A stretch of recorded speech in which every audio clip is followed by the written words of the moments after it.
60, 20, 40, 70, 29. Wow, Miss Dorn, you've really been practicing this week. Honestly, I have, Miss Wingate. Wow. I've been practicing this whole time, and I'm so glad I won. I can tell that you've been practicing to prepare yourself for the Math Bee that's coming on November 24th. November 24th is our Math Bee. I have to start practicing this week so that I can compete with Miss Dorn on that day. What a competition. I love it. Wow. I love it. Exciting week this week, hey, ladies and gentlemen. Who's back here? We have a mystery guest this week.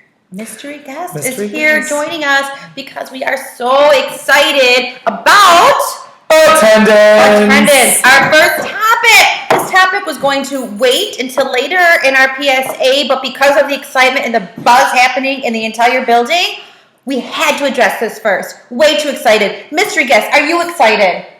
You're excited. We all are. Let's start with our very, very good friends over at the branch. Students in grades K through 2. Dorn, what happened? Kindergarten, struggling. 13 absences. Wow. Way too many. Way too many. 1 week, 5 days of school. Those numbers just don't add up. You don't add up. And preparing for the Math Bee, I know that that's just too many. Exactly.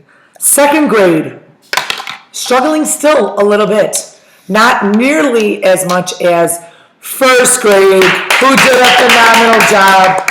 Here all week, they did so well. That trophy is over there, glimmering and shining. It's I had beautiful. the opportunity to see the trophy over there this morning, right on the pedestal. Next week, we have some beautiful days in store for us. We're talking 70-degree days in November. What an exciting week that's going to be. It's going to be amazing. It's going to be amazing. So enjoy excited. that trophy with the windows open, enjoying the fresh air. What a great week to have won. What a great week. Now back to the main building. Here we are. Grades 3, 4, and 5. I'm looking at a little bit of a mix-up, Miss Wingate. You know what? Game is on for students in grades 3, 4, and 5. The game is on. The kids are coming to play. They really are. It is anybody's game, anybody's time. I love it. And this week, guess whose time it was? Big old number 5, Mr. Pollock. 5 is alive. Congratulations to Mr. 5 is Pollock. alive. Congratulations to the 5th grade students. What do you think about the 5th grade mystery guest? Awesome. Mystery guest is very excited about the 5th grade. Way to get motivated. Way to get here. But, you know who I think the mystery guest might be a little more excited about?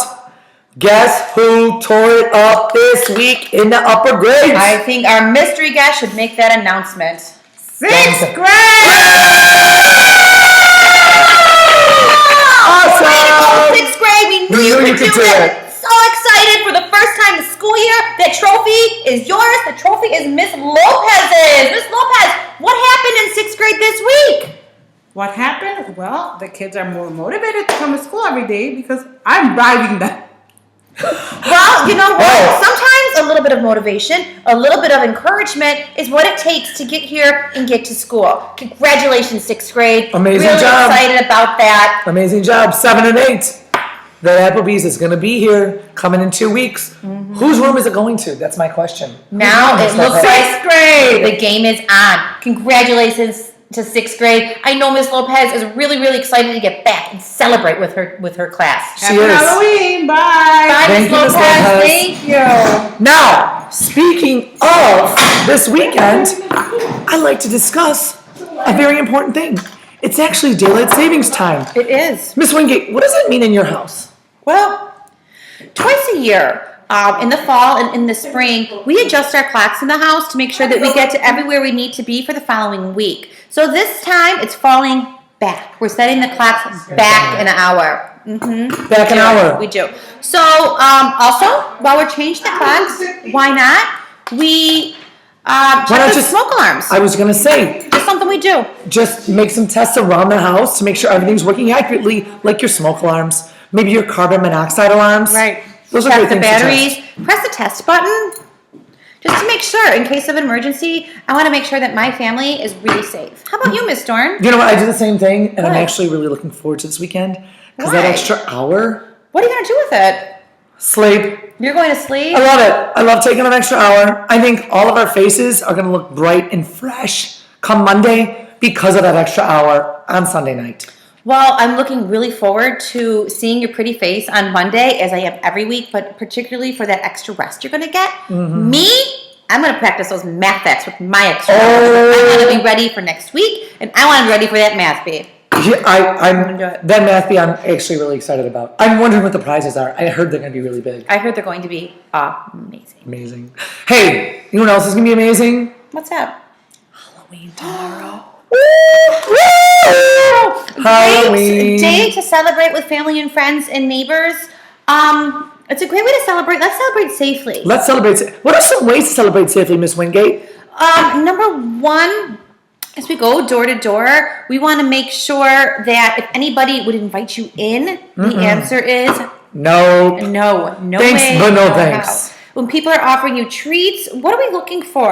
I always before like to we make accept sure it? that the treat is closed. Good idea.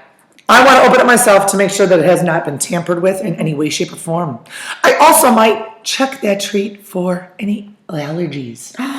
Because remember, I have some. Right. So I'm going to look and make sure I'm not going to eat any treats that have nuts in them. A great way just to make sure you're doing that is make sure you're trick-or-treating possibly with an adult. With an adult or a parent. Or a trusted somebody who's older than A you. trusted friend over 18. Exactly.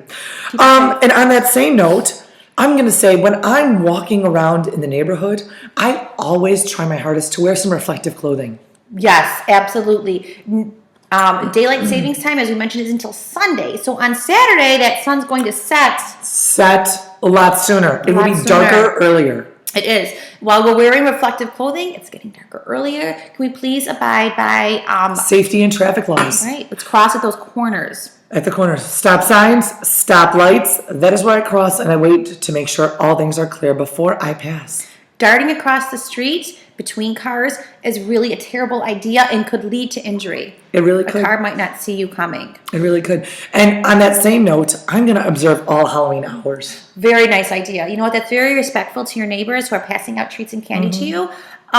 In the city of Chicago, I happen to know that Halloween hours conclude at 7 p.m. Oh, well, you know what? That's really convenient because I'm off of school.